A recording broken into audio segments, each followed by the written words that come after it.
Salut, c'est Zera. On se retrouve aujourd'hui un petit peu en retard pour une vidéo d'achat. Encore, ça va être la troisième d'affilée.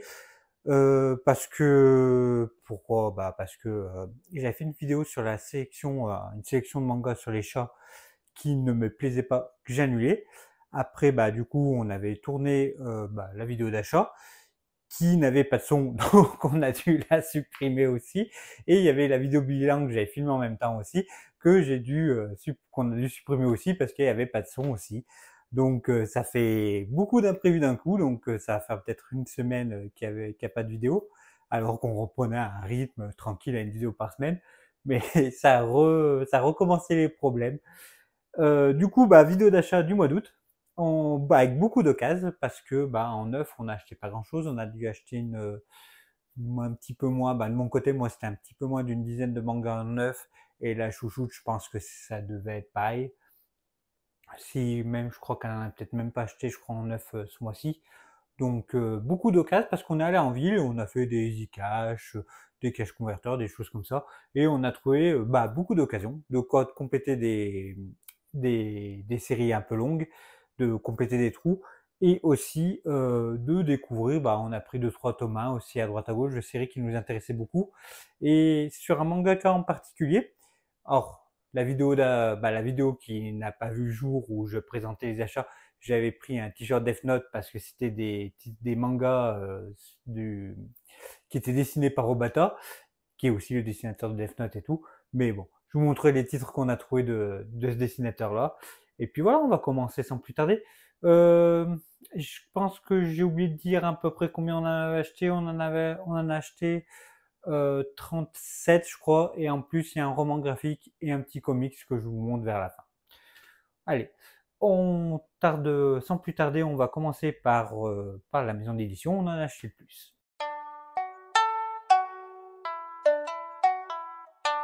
Allez, on commence avec 12 mangas avec Glénat. Donc, j'ai acheté le numéro 2 de The Rêve de Hiro Mashima. Le tome 2 aussi de Yann de Shangsheng, que j'aime beaucoup, Yann. Berserk, trouve en occasion le tome 15, 16, 19 et 20. Donc, hop.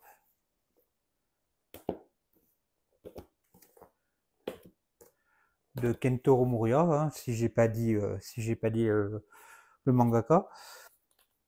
Le tome 19 de Dr Stone de Richiro Inagaki au scénario et au dessin, c'est Boichi. Le tome 3 de L'amour édenté de Umobachi Yamanaka. Hop. Et le tome 72, 74, 76 et 77 de One Piece de Eiichiro Oda. Donc les trois quarts trouvés d'occasion. Hein. Et surtout, ce que j'ai oublié de montrer avec les Berserk, c'est que je me suis pris aussi le tome 42 de Berserk. Alors, le collector, avant de l'acheter, parce que je vais le critiquer, hein, on va le regarder ensemble. Je savais déjà que c'était pas un collector de fou. Déjà dedans, on a un jeu de tarot. Hop. Le jeu de tarot qui est pas super ouf, c'est même pas des dessins de Kentaro Moriya, ou même du studio Gaga ou quelque chose comme ça. Tiens, j'ai une carte qui s'envolait, faudra pas que j'oublie de la remettre. Mais ouais, tu vois que c'est pris sur l'idée, mais que c'est pas ça. Je trouve la qualité en plus, les cartes, je trouve qu'elles collent, qu'elles griffent en plus aux mains, parce qu'ils ont voulu mettre un jaspage. Hop, le jaspage doré sur les cartes, on voit le dos aussi. Je vous montre un petit peu les dessins, certains. Hein. Et du coup, elles collent, elles griffent, c'est pas une qualité de fou, surtout que le collector, il est un peu cher. Hein, il est à 24, 23,45. Donc je trouve que c'est quand même pas ouf pour un collector, surtout de Berserk, surtout qu'il pourrait faire 10 fois mieux. Ils auraient fait le même coffret et à la place du jeu de tarot, ils auraient mis une béhérite, la béhérite en collier dedans. Les gens auront moins critiqué, auront kiffé. Le coffret est super beau, il est aimanté, il est cool. En plus, il est bien dans le thème avec le rouge et les dorures dorées là, un petit peu, ça fait vraiment dark fantasy à la Berserk et tout, il est cool. Dedans, ben, on a le tome 42, bah, du coup de Berserk, mais bon, ben, hop, on n'a pas de jaquette alternative. Ça, pour un collector, c'est dommage. Or, bon, on court pas après les jaquettes alternatives avec la chouchoute, mais on trouve, c'est juste que, ben, quitte à avoir une édition différente d'un manga, que ça se voit au moins un petit peu sur la couverture. C'est juste histoire de marquer un petit peu le coup. Mais ouais, collector dommage, mais je l'ai quand même acheté en sachant que bah c'était pas ouf parce que bah c'est Berserk et Berserk c'est un manga que j'adore. Le coffret il va faire trop beau il va faire trop beau dans la mangatech. Je trouve dommage que les cartes ne soient pas plus jolies parce que j'avais pensé de les mettre quelques-unes les plus belles sur un chevalet devant les mangas. Bah, je les trouve pas ouf malheureusement parce que j'avais pas regardé le design des cartes avant. Je savais que c'était un jeu de tarot, mais je me suis dit bah c'est Berserk qui vont faire quand même des jolis dessins et tout. Bah c'est souvent des jolis dessins, même repris par d'autres différences. Ils avaient fait vraiment un style vraiment classique au jeu de tarot avec plus peinture à l'huile ou un truc comme ça aurait été super joli. Mais ben non, je trouve que c'est un tir raté, c'est un tir à côté pour ce collector-là. Mais bon, comme je disais, je sais Berserk, c'est une série que j'adore et que ben ça va faire quand même joli quand même dans la bibliothèque. Donc voilà. Donc voilà pourquoi j'ai pris. Mais clairement, si c'était une autre série, je l'aurais pas pris, hein. Je sais qu'ils ont déjà fait en plus des jeux de tarot sur d'autres séries ou même des jeux de cartes pour d'autres séries. Nous, c'est pas des trucs qui nous intéressent des masses, hein, jeux de cartes, parce qu'on en a déjà quelques-uns classiques et puis c'est parce qu'on joue plus. Donc voilà. C'est Berserk et du coup, ben, il y aura une jolie boîte qui fera, il y aura une jolie boîte qui fera joli, hein. Mais ouais, je suis dégoûté à chaque fois quand c'est des séries comme ça qui me tient à cœur. Bah, c'est encore Glénat, hein. Glénat, ils sont pas réputés pour leur collector, hein. Comme on a bien vu avec les One Piece pour célébrer le tome, le tome 100 de One Piece où tu avais juste une jaquette un peu façon cuir dessus. Bah, en plus les anges t'arrachaient, mais c'est pas ouf. En plus, ça représente même pas trop le style pirate, etc. Je trouvais vraiment pas ce collector ouf et que les gens se l'arrachent et maintenant à des prix de fou. C'est un autre débat. Mais je crois que j'en ai déjà parlé aussi dans la vidéo collector que j'avais fait par rapport au collector de One Piece. Mais voilà. Glénat, les collecteurs sont pas fous, mais ça touche souvent à des séries de cœur et c'est ce qui te fait acheter, hein, clairement, hein. Mais il pourrait faire tellement mieux. Comme je disais, hein, tu mettais le même coffret, tu mettais une BRI dedans avec un collier, ça marchait à fond. Même c'était pour l'édition collector des DVD que j'avais acheté des 3 films Berserk. Tu avais euh, la Pathfinder Dragon de Guts, la grosse épée de Guts en figurine, bah, qui faisait, du coup, tu avais une petite figurine comme ça, une représentation de l'épée de Guts avec, bah là, c'est un collector qui est sympa, quoi. C'est un collector qui est super sympa à avoir, t'as quand même quelque chose avec. T'avais aussi un artbook aussi dedans, qui était en plus de ce collector-là, en plus d'avoir des DVD, en plus d'avoir une jolie boîte, etc. Donc voilà. C'est je trouve que pour une licence comme Berserk, tu peux faire plein de choses. Une petite figurine de Puck, tu peux même faire une figurine de l'élève Puck en taille à sur 1, tu fais un petit truc, même pas ultra détaillé, etc. Ça irait trop bien. Ou qui est assis, tu le mets sur tes mangas, ça serait super cool. Il y a tellement de matière, c'est tellement, vu que c'est en plus c'est du fantastique, donc c'est pas c'est imaginaire, tu peux faire tellement de choses. La monnaie, tu fais des jolies représentations faites par différents autres mangaka ou même illustrateurs euh, franco-belges, hein, pour partir dans la bande dessinée. Je suis sûr qu'il y en a plein qui feraient des trucs de fou. Mais voilà. Du coup, j'arrête de parler sur Berserk parce qu'on va continuer la suite. C'était pour faire une petite parenthèse. Puis le reste, ça va aller après un petit peu plus vite.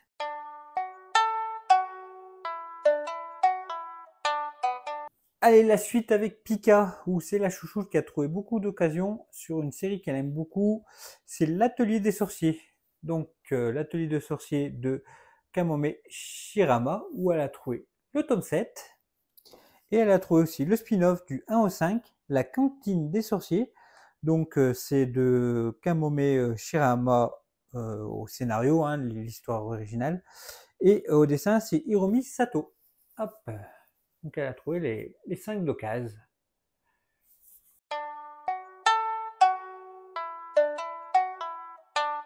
Kana, où du coup, bah, comme je vous le disais en début de vidéo, on a trouvé du tome 1 au tome 4 de Showa Shoten. Hop. Et comme je disais, bah, au dessin, c'est de Takeshi Obata et c'est de Akaneri Asakura au scénario. Donc, hâte de découvrir ce manga qui me faisait un petit peu de l'œil. On a aussi pris le tome 5 de Astro Boy avec, alors si ceux qui ont lu plutôt de Naoki Urasawa, surtout qu'il y a eu le coffret il y a peut-être maintenant 6 mois, si vous voulez lire l'original de Pluto, donc qui était fait pour Astro Boy, il est dedans. Et vous pouvez le prendre parce que du coup, bah, dedans, il y a le one-shot de Pluto. Si vous voulez pas vous prendre les 7 Astro Boy, les 7 volumes d'Astro Boy, bah, vous pouvez prendre que le 5 pour avoir l'histoire originale de Pluto. Voilà. Et c'était super cool. Hein. Et aussi, trop en occasion, et bien content, le manuel du Yakuza au foyer de Kusuke Uno. Et c'est un petit spin-off, c'est un guide en fait de La Voix du Tablier, qui est un manga humoristique, hop, avec les petits dessins, etc. Et c'est vrai que bah, c'est un qui me faisait envie, un guide, mais que je voulais pas acheter neuf parce que j'aime bien La Voix du Tablier, mais pas ultra fan. Donc je suis super content de l'avoir trouvé en occasion.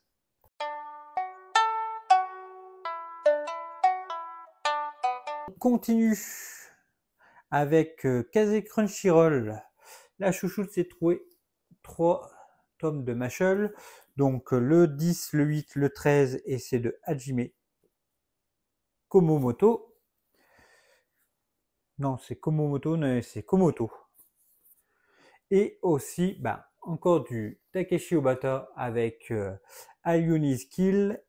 Et au scénario, c'est Hiroshi Sakurazaka, au storyboard Kyosuke Takeshi, et le design des personnages et Yotoshi Abe. Du coup, c'est un manga que je voulais beaucoup d'ailleurs de Obata parce que en fait, c'est par rapport. Alors, je sais pas si c'est un film ou pas à la base, mais en fait, il y a un film qui s'appelle Edge of Tomorrow où c'est l'histoire où dès qu'une personne meurt, bah, elle revit sa journée, un petit peu comme Un jour sans fin ou Le jour de la marmotte. C'est le même film et où la personne meurt et revit sa journée sans cesse. Et ben, il y avait le manga dessus et je voulais lire le manga. Donc ça va être sympa. Surtout qu'il y a des extraterrestres, c'est de la science-fiction. J'avais beaucoup aimé le film, donc j'avais beaucoup envie de lire ce manga. Surtout, bah, comme vous le savez, hein, si vous suivez un petit peu la chaîne, j'adore les films. D'ailleurs, j'aimerais bien refaire bientôt une vidéo avec les mangas et les films aussi. Mais bon, je vais d'abord faire ce que j'ai pensé pour cet été et après on verra.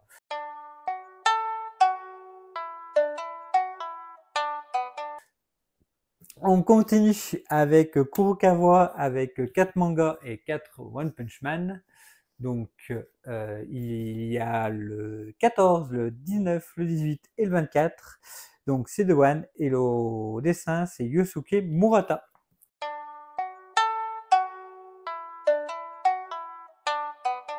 Chez Kiun avec 3 mangas. Donc on a 2 de Carnet de l'apothicaire. Donc c'est de Itsuki Nanao et de Neko Kurage. Donc le tome 8 et le tome 9. On complète petit à petit. Et le tome 7, Le renard et le tanuki. Et c'est de Mitagawa. J'adore trop les couvertures à chaque fois. Et pareil, bah, la chouchoute, elle est en train de quasiment de se faire. Toute la série en occasion, elle les trouve au fur et à mesure. Des petits tomes à droite à gauche en occasion. Chez Komiku, on a trouvé le tome 4 et le tome 5 de Quelle belle fin du monde de Tatori Sakyu. Un manga que j'aime beaucoup, où c'est vraiment dans un monde post-apocalyptique où tu mettrais le manga aussi de Komiku minuscule, où c'est trop chou, c'est très tranquille, c'est très good vibe, j'aime beaucoup.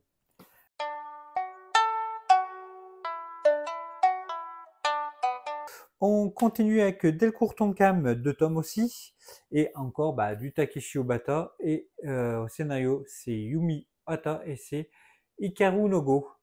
Manga que je voulais essayer depuis un moment, parce que beaucoup en parlent comme c'est super bien, etc. Mais moi, le Go, personnellement, je m'en fous. Je comprends pas spécialement les règles et tout, mais il paraît qu'il n'y a pas besoin de comprendre les règles pour apprécier le manga, donc on va essayer. Surtout que l'édition, elle est super belle, elle est en toc-toc, hein. Hop, hardback, avec ses couleurs à chaque fois différentes et tout, avec le signé. C'est en 20 tomes, et les 20 tomes sont comme ça, donc c'est vraiment chouette. Et ouais, donc j'ai trouvé à 7 €, donc c'est bien pour pouvoir tester. Parce que ouais, en plus le manga, le scénario m'intéressait pas plus que ça, mais c'est l'édition qui est... Voilà, si on avait beaucoup plus de choses comme ça pour le manga, ça serait cool. Et aussi, du coup, chez Delcourt Tonkam, donc de Hiroaki Jojo Land, le tome 2.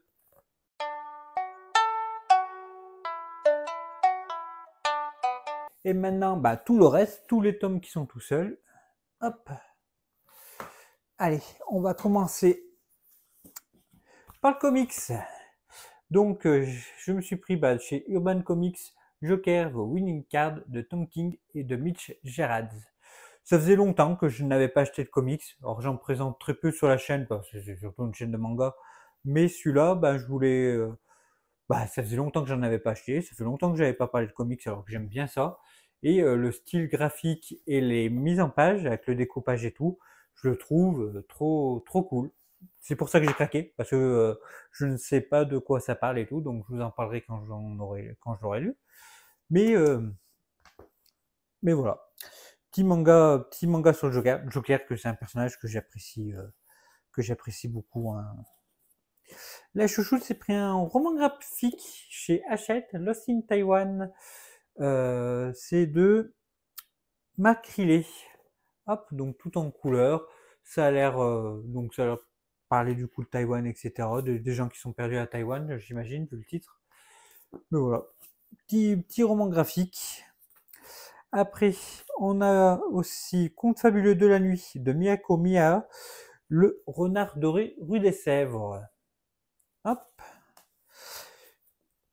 Ça aussi, c'est un manga que j'avais trouvé un petit peu au hasard, que quand j'ai vu le dessin que j'ai pris. C'est chez Asian District, une maison d'édition que je ne connaissais pas. Et c'est l'assaisonnement du bonheur de Wang Gang Min. Donc c'était un one shot, je me suis laissé tenter. Il n'y a pas d'achat manga Sanjiro Taniguchi, hein, donc Arzo en hiver chez Casterman, avec cette édition que j'aime beaucoup en cartonné. J'en ai d'autres de cette édition-là. J'ai le Quartier lointain, Journal de mon père et L'homme qui marche. Et j'aime pour sa sobriété, je la trouve géniale. Et tu as des pages couleurs, tu as le sens de lecture original qui n'est pas forcément tout le temps dans les Jiro Taniguchi. Alors, ça ne dérange pas parce que vu que c'est beaucoup de tranches de vie, les actions, etc., ça va pas trop vite, ça te dérange pas trop quand c'est en lecture française.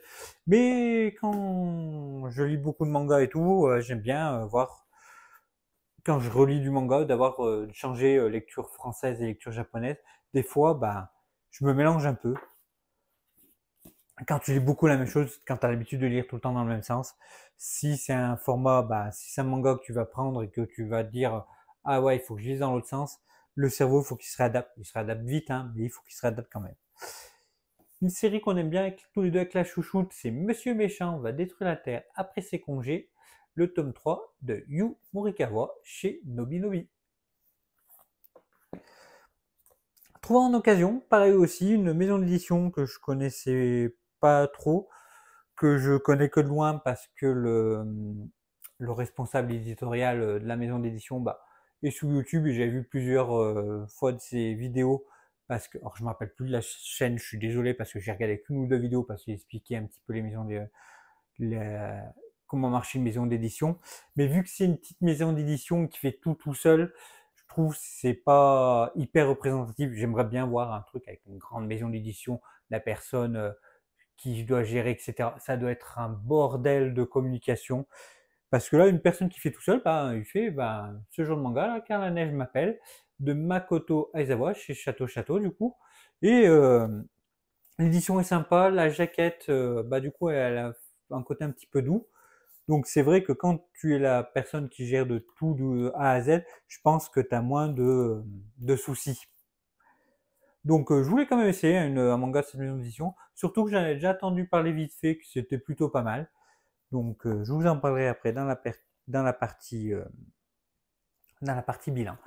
Et pour finir, du lézard noir avec Oshi dans le jardin des filles de Yama Voyama. Hop. Et voilà, c'est terminé. Donc voilà, pas mal de choses, hein, ça a encore bien fait plaisir. Surtout beaucoup de séries où on a trouvé bah, beaucoup de tomes en occasion, donc pour essayer quelques nouvelles séries, etc.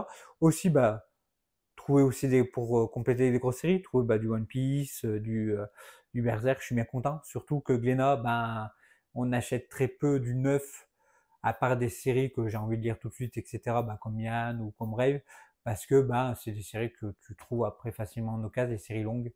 Et surtout que bah, Glénat, bah, avant une arrêt de commercialisation, il y a du temps. Ils prennent beaucoup leur temps. C'est vraiment imprimé. Il y a vraiment beaucoup de tomes imprimés, même pour les séries un petit peu moins connues. Et pour ça, Glénat, c'est quand même plutôt cool. Qu'est-ce qu'il y a d'autre pour la conclusion? Ben, pas grand-chose. On va conclure la suite là-dessus. La prochaine vidéo sera la vidéo, bah, du coup, bien lecture. Et puis voilà, c'est déjà bien. J'espère que ça vous a plu, comme d'habitude. Si vous avez si vous avez des questions, des choses à parler, si vous voulez même dire un petit peu ce que vous avez acheté, si vous avez des choses en commun, etc., vous pouvez aussi le mettre dans les commentaires, c'est fait pour ça, hein, pour échanger. Et puis voilà, je sais pas quoi mieux dire, à part vous dire à la prochaine et la bise.